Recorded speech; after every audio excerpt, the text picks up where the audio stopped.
sada. Naravno da se dešava kada se, na primjer, pokreće proizvodnja u Petrohemiji ili kada se radi neki remont u rafineriji da se to i ostide. Tu ima prekoračenja, ali građani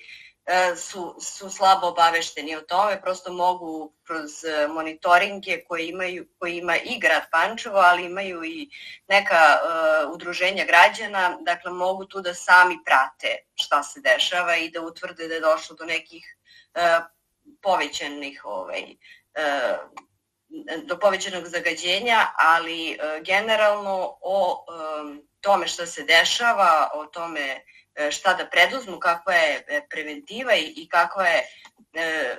kako treba da se ponašaju u takvim situacijama, o tome apsolutno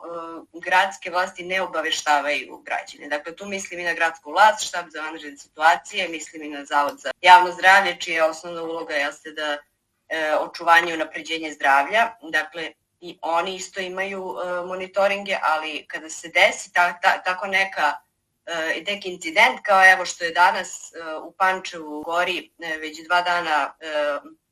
divlja deponija u Omoljici, to je naseljeno mesto pored Pančeva, ponovo nemamo nikakve informacije od nadležnih